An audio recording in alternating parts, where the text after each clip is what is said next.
Hi everybody.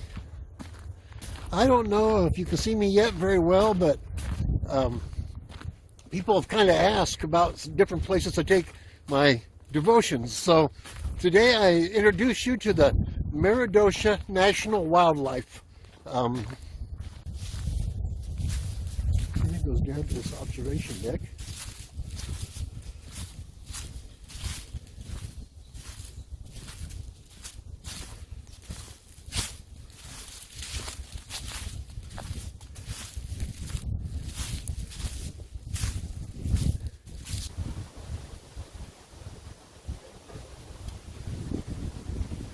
I've managed to get some rather unusual pictures here before. Although my Wednesday evening devotion isn't about, of course, taking pictures. I just wanted to show you this spot.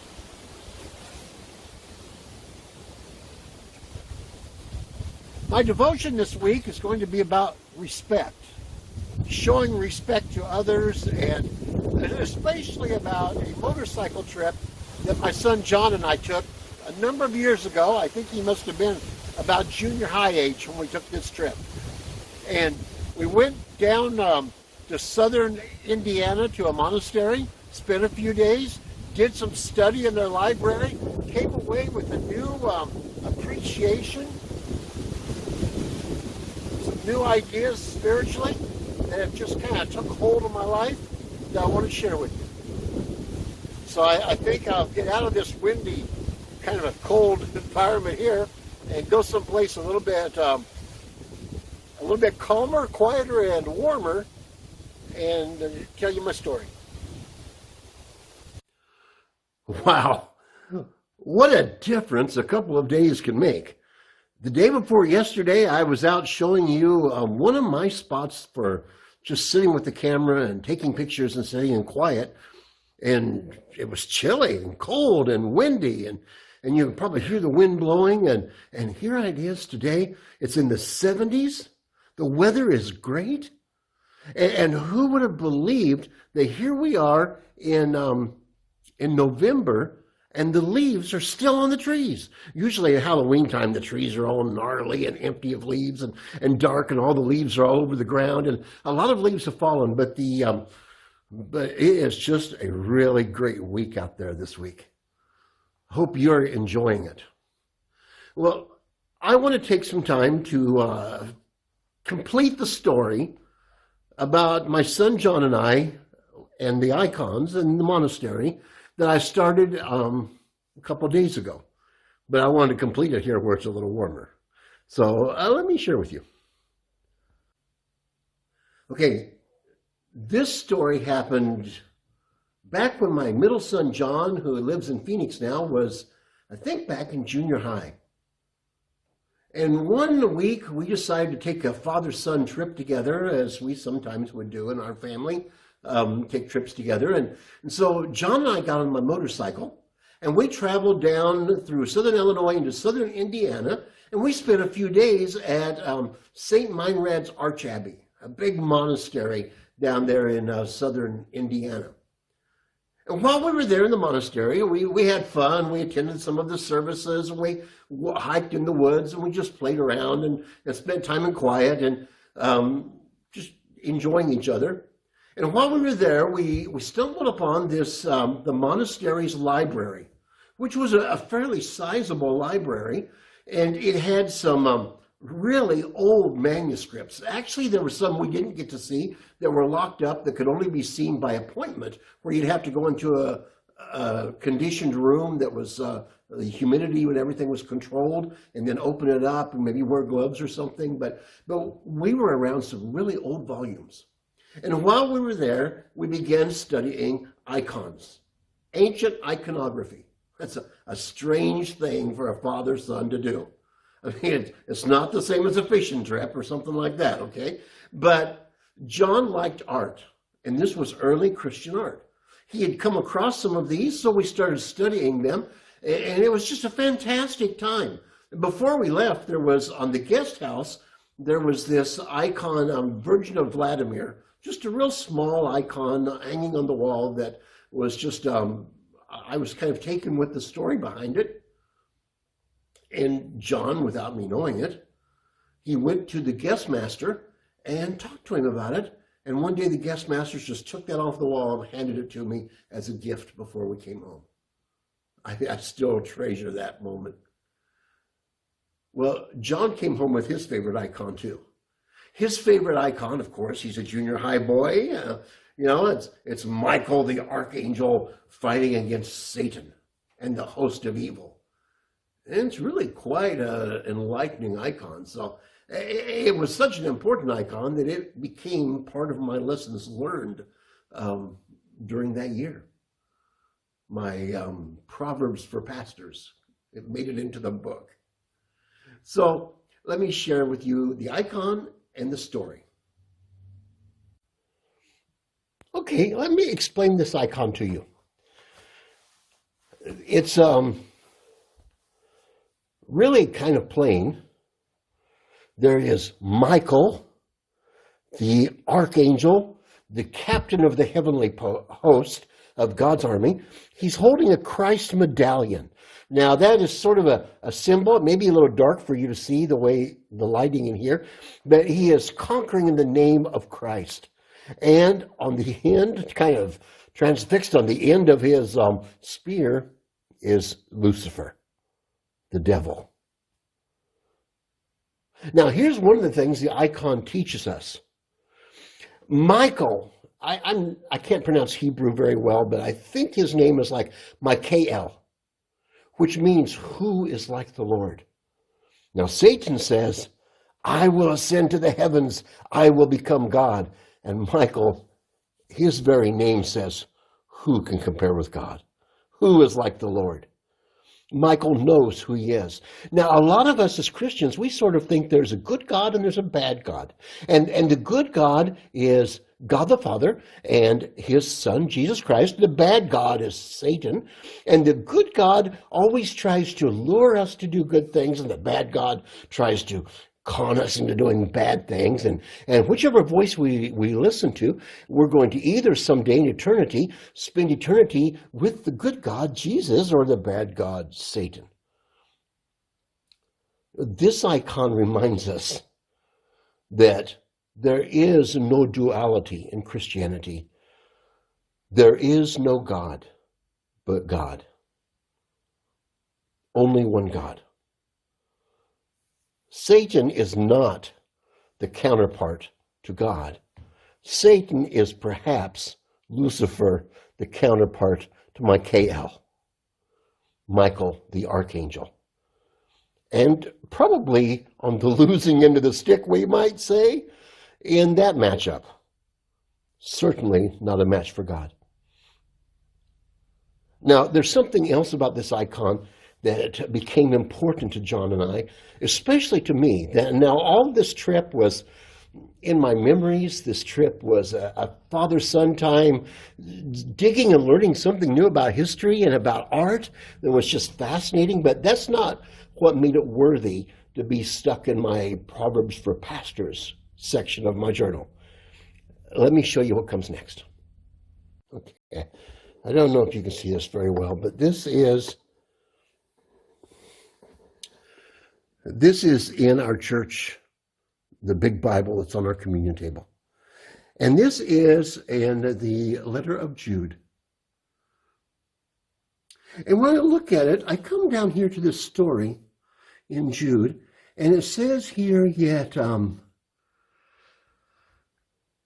now I desire to remind you in verse 5, though you were once for all fully informed that he who saved a people out of the land of Egypt afterwards destroyed those who did not believe. And the angels did not keep their own position, but they left their proper dwelling and have been kept by him in eternal chains, in neither gloom until the judgment of the great day. Now, just as Sodom and Gomorrah and the surrounding cities, which likewise acted immorally and indulged in unnatural lust, serve as an example by undergoing the punishment of fire. And yet, now listen to this, Yet, in like manner, these men in their dreamings defile the flesh, reject authority, and revile the glorious ones. But when the archangel Michael, contending with the devil about the body of Moses, he did not presume to pronounce a reviling judgment upon him, but said, "The Lord rebuke you." But these men revile whatever they do not understand, and by the things they know, by instinct, as irrational animals do.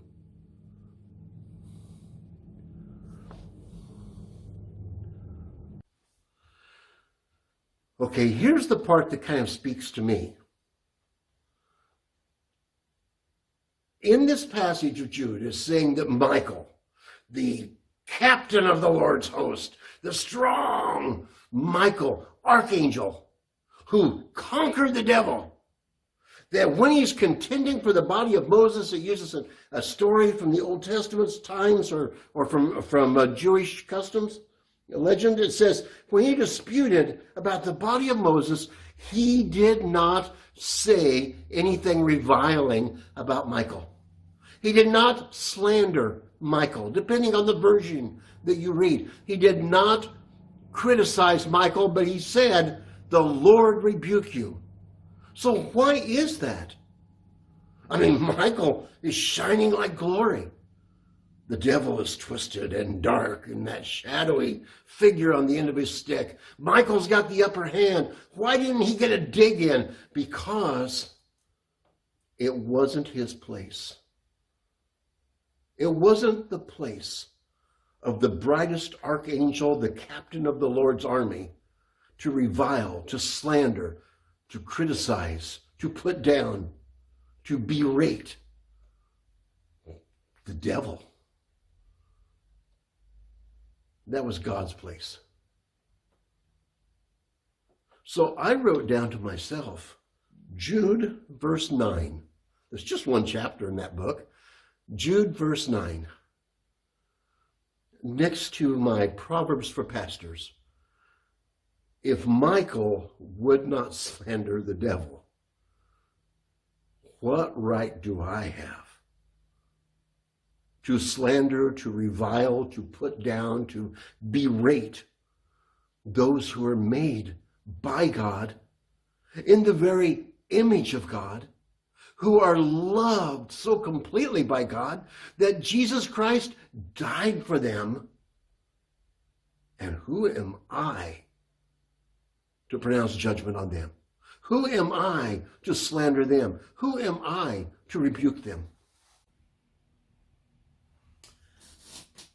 I had thought I was done with this video earlier today at the church. Then something happened today that I kind of wanted to add to it. So here I am adding a little a tail end on the devotional for the day. Today I was someplace and I saw somebody do something. It's not important where I was, and it's not important what I saw them do, but I saw somebody do something that was a little bit awkward.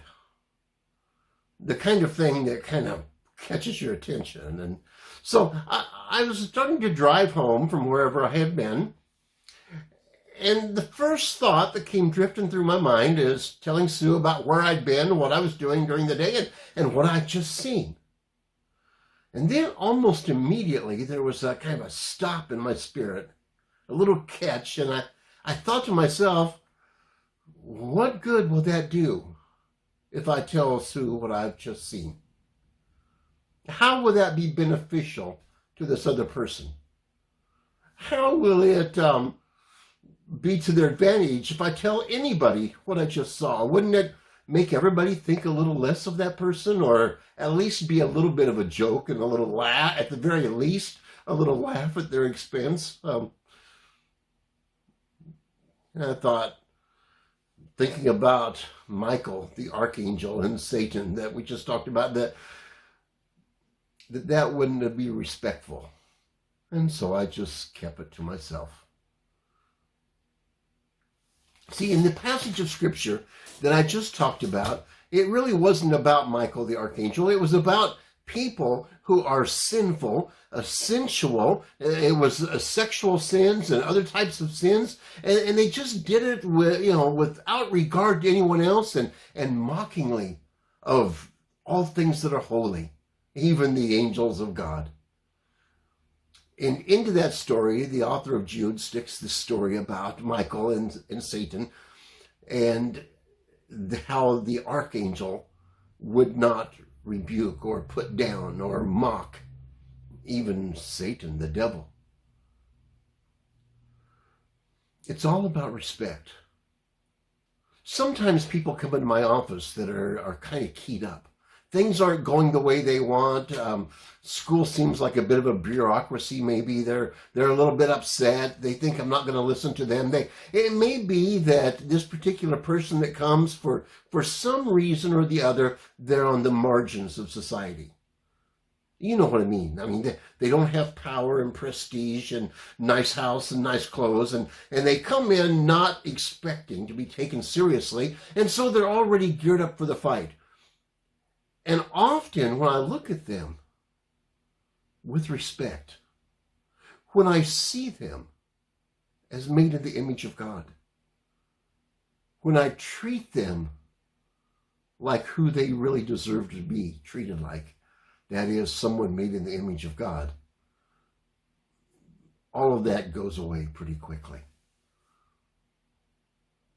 Well, my challenge to you is we're halfway through the week, and I don't know what you've done on Sunday and Monday and Tuesday and, the first part of the week, and I don't know what mistakes you've made or haven't made.